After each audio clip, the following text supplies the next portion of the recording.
Soal nomor 1.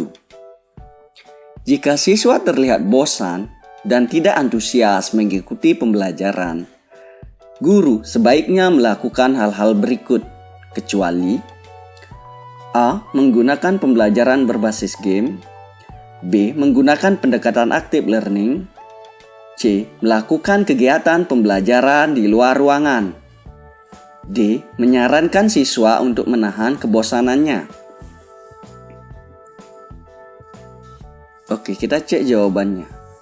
Jadi, pada saat siswa bosan, sebaiknya guru tidak melakukan hal yang menyarankan siswa untuk menahan kebosanannya, yaitu opsi D. Jadi hal-hal yang opsi A sampai C bisa dilakukan oleh guru untuk menghindari rasa bosan yang ditimbulkan oleh siswa. Jadi bisa digunakan untuk bermain game atau menggunakan active learning, atau bisa juga dilakukan pembelajaran di luar ruangan untuk meningkatkan semangat dan motivasi siswa. Soal berikutnya, soal nomor 2. Berikut ini merupakan implikasi perkembangan kepribadian siswa dalam pembelajaran, kecuali A. Materi dikaitkan dengan kehidupan sehari-hari, B. Guru menjadi model bagi siswa, C. Penanaman nilai-nilai religius dan moral, D. Metode pembelajaran yang sesuai perkembangan siswa.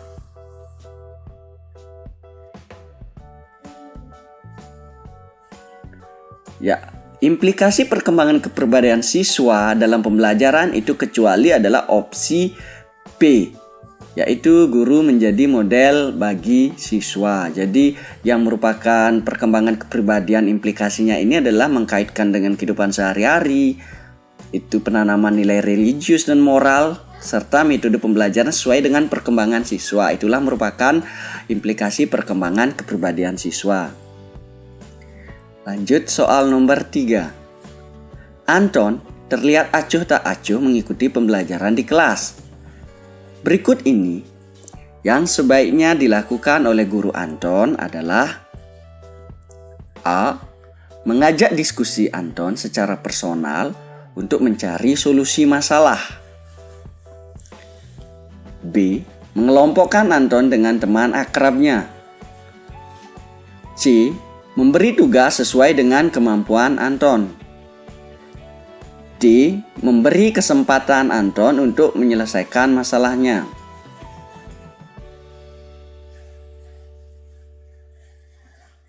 Oke, jadi pada saat Anton terlihat acuh tak acuh mengikuti pembelajaran, jadi guru sebaiknya adalah opsi A, yaitu mengajak diskusi Anton secara personal untuk mencari solusi masalah. Nah, di sini dengan mengajak diskusi, jadi Anton akan terbuka terhadap dihadapi oleh Anton sendiri. Jadi dengan itu bisa dicarikan solusi permasalahannya sehingga Anton tidak acuh tak acuh dalam mengikuti pembelajaran. Nah, untuk poin B, mungkin dengan mengelompokkan dengan teman akrabnya itu kurang tepat. Jadi bisa saja itu Anton mengalami permasalahan yang ada di rumahnya. Jadi walaupun dikelompokkan dengan teman akrabnya itu tidak sesuatu yang efektif. Nah, apalagi yang opsi C, memberi tugas sesuai dengan kemampuan Anton. Jadi guru dalam pembelajaran itu sudah ada indikator-indikator pencapaian kompetensinya. Jadi pemberian soal-soal itu sudah dikaitkan dengan indikator yang ada. Jadi untuk opsi D, memberi kesempatan Anton untuk menyelesaikan masalahnya, ini kurang tepat juga.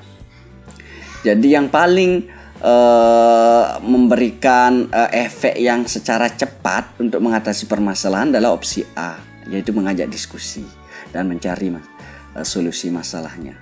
Kita lanjut saja, soal nomor 4. Guru bersama siswa membuat sebuah denah kelas. Pada gambar posisi meja siswa ke arah samping sebagai garis horizontal atau datar dengan notasi huruf A sampai D atau lasim sebagai sumbu Y. Sedangkan susunan meja siswa ke belakang ditandai dengan angka 1 sampai 5 sebagai garis vertikal atau lasim sebagai sumbu X. Sehingga sekarang tiap siswa mengetahui posisi masing-masing meja pada posisi huruf dan angka berapa. Sebagai alat bantu pembelajaran, apakah yang paling sesuai dari pembuatan denah kelas tersebut? A. IPA dan matematika. B. IPS dan matematika. C. Matematika dan bahasa. D. IPA dan IPS. Nah, sebagai alat bantu pembelajaran yang paling sesuai dari pembuatan denah kelas tersebut yang diuraikan di permasalahan di atas adalah opsi C, yaitu matematika dan bahasa. Nah, terlihat di sini, jadi ada semacam sumbu X dan sumbu Y atau mencari tata letak tempat duduk siswa yang diberi nomor 1 sampai dengan 5 itu adalah kaitannya dengan matematika. Nah, dalam pembelajaran abjad ini dari huruf A sampai huruf D itu lebih cocok ke pembelajaran bahasa. Jadi yang paling cocok adalah opsi C. Selanjutnya soal nomor 5. Amatilah pernyataan-pernyataan berikut. 1. Menyalahkan siswa secara terbuka di kelas atas pekerjaan atau jawaban yang belum memuaskan. 2. Menciptakan suasana belajar yang ketat dan disiplin memenuhi kebutuhan belajar siswa.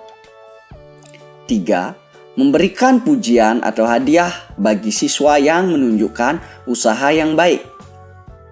4. Memberikan angka tinggi sesuai prestasi yang dicapai siswa. Mana pernyataan yang merupakan langkah guru untuk memotivasi siswa untuk melakukan kegiatan belajar yang bermakna? A. Pernyataan 1 dan 2. B. Pernyataan 1 dan 3. C. Pernyataan 2 dan 3. D. Pernyataan 3 dan 4. Oke, kita cek jawabannya. Jadi pernyataan itu jadi langkah guru yang untuk memotivasi siswa melakukan kegiatan belajar bermakna adalah poin 3 dan 4, yaitu opsi D, yaitu memberikan pujian atau hadiah bagi siswa yang menunjukkan usaha yang baik. Jadi pada saat guru melakukan hal ini, jadi pemberian itu sama halnya untuk meningkatkan motivasi siswa. Jadi siswa akan berbondong-bondong memberikan usaha yang terbaik menanggapi pembelajaran yang diberikan oleh guru, sehingga sama-sama akan mengejar sebuah pujian dan hadiah itu. Nah, untuk poin 4, memberikan angka tinggi sesuai prestasi yang dicapai, ini juga merupakan salah satu indikator untuk mencapai motivasi siswa. Jadi semakin siswa dihargai, siswa itu akan semakin termotivasi dalam melakukan kegiatan belajar yang bermakna. Apabila tidak dilakukan ini, mungkin siswa yang pintar atau siswa yang cerdas itu enggan untuk menunjukkan dirinya, karena dianggap toh juga tidak memberikan efek apa.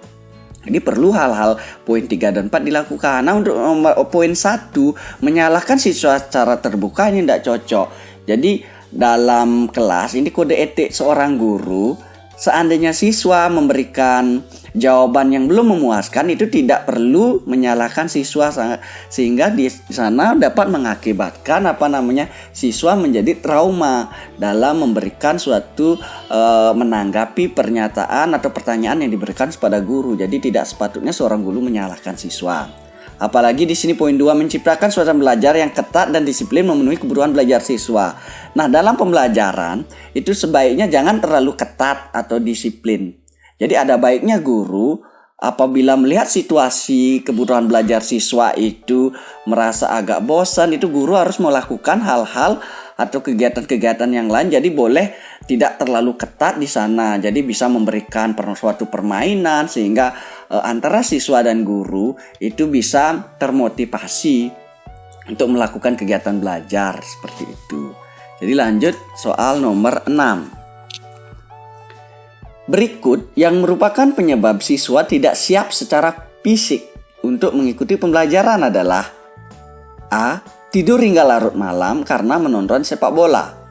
B. Lebih memilih menyelesaikan membaca komik dibanding buku pelajaran.